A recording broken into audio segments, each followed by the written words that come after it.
Conosco caminhai, Mãe da Esperança, em busca da justiça e da verdade.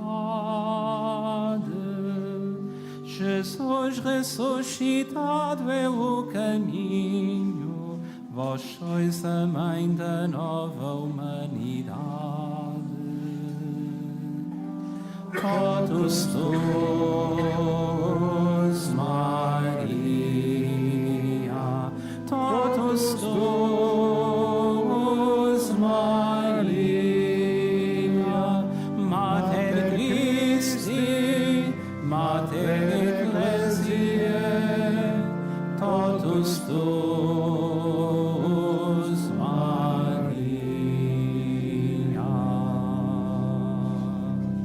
O Senhor esteja convosco.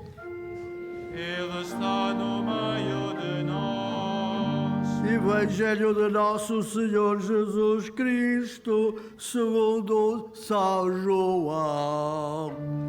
Glória a vós, Senhor. Naquele tempo, disse Jesus à multidão: Eu sou o pão da vida. Quem vem a mim nunca mais terá fome, e quem acredita em mim nunca mais terá sede. No entanto, como vos disse, embora tivesseis visto, não acreditais. Todos aqueles que o Pai me dá virão a mim, e àqueles que vêm a mim não rejeitarei, porque desci do céu não para fazer a minha vontade, mas a vontade daquele que me enviou. E a vontade daquele que me enviou é esta: que eu não perca nenhum dos que ele me deu, mas ressuscite no último dia. De facto, é esta a vontade, meu Pai, que todo aquele que vê o Filho e acredita nele tenha a vida eterna. E eu ressuscitarei no último dia. Palavra da salvação. Glória a vós, Senhor.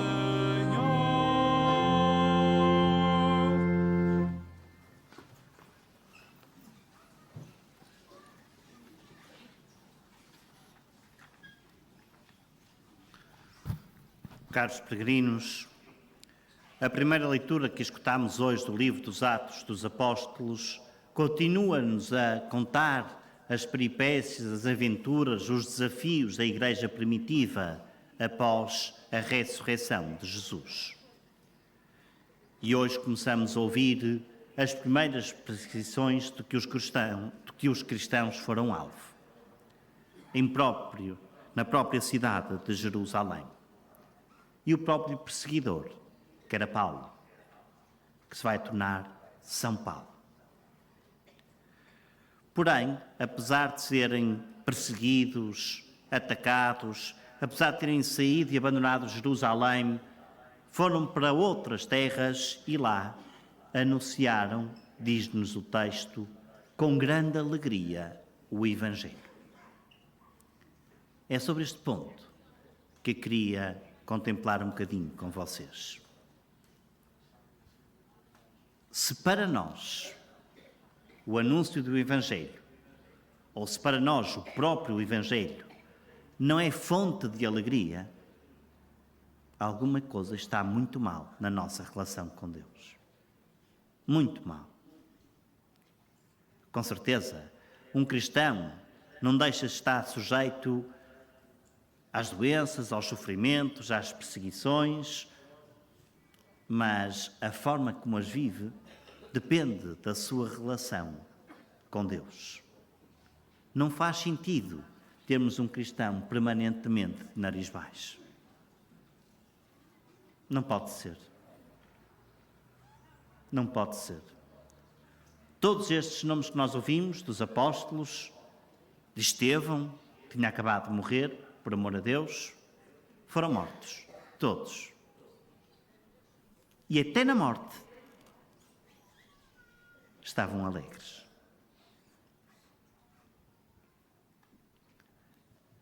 É um tema tão sensível que nem sei bem como expressá-lo.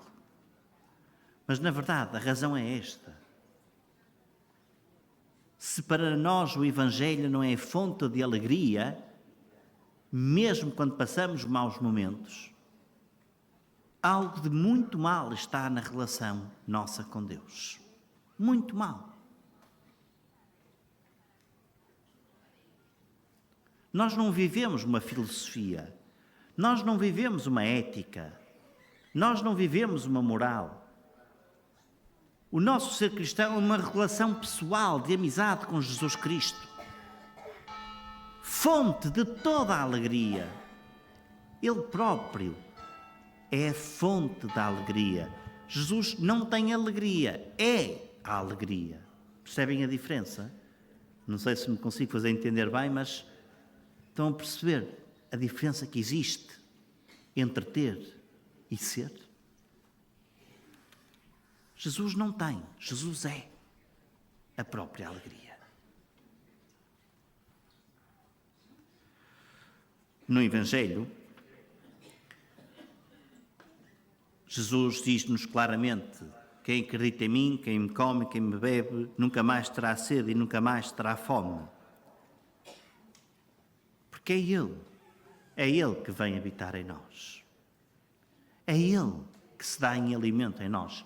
É o próprio Senhor que dentro de momentos estará presente aqui no meio de nós para se dar em alimento a nós. O que é que nós fazemos com esse alimento? É apenas mais uma comunhão? É apenas um ritual? É apenas já uma coisa banal, de tal maneira que estamos habituados?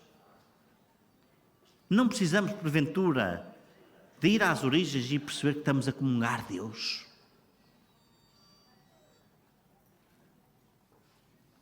Criador do céu e da terra, de todas as coisas visíveis e invisíveis.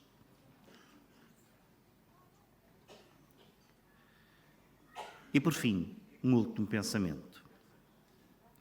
Porque eu desci do céu não para fazer a minha vontade, mas a vontade daquele que me enviou. Irmãos e irmãs, vejam como isto é tão importante. O que nos salvou não foi a cruz. O que nos salvou a nós foi a vontade de Jesus em querer fazer a vontade do Pai, que passou pela cruz, isso sim, mas é o aspecto material.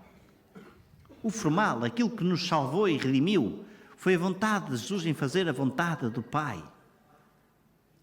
Em aderir-se em condições à vontade do Pai. Ele próprio diz: Pai, se possível, afasta de mim este cálice. Contudo, faça-se a tua vontade e não a minha. E quando Jesus percebeu que a vontade do Pai passava pela cruz, abraçou-a, mas abraçou-a com amor. Maltratado, flagelado, coroado de espinhos, com uma cruz às costas, pregado na cruz, diga-me uma palavra de desespero que Jesus tenha dito.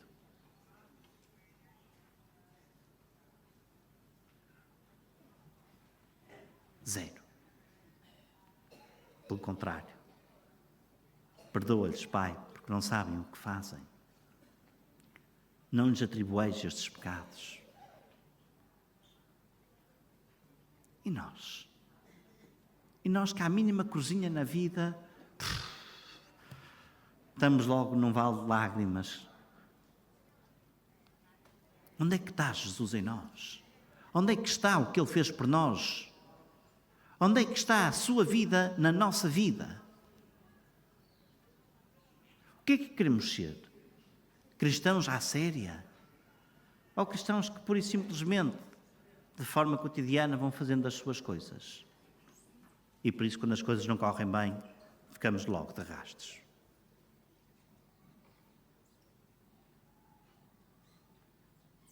Termino com a frase de Santa Teresa d'Ávila: quem a Deus tem, nada lhe falta. Que bom que era se vivêssemos com esta certeza. Que bom que era se isto fosse para nós fonte de alegria, motivo de os nossos olhos brilharem, rirem-se, falarmos com o rosto, com as palavras. Que bom que era sermos como Jesus nos criou para sermos. Confiamos ao Espírito Santo, que que encontre no nosso coração um coração onde Ele possa realizar a sua obra.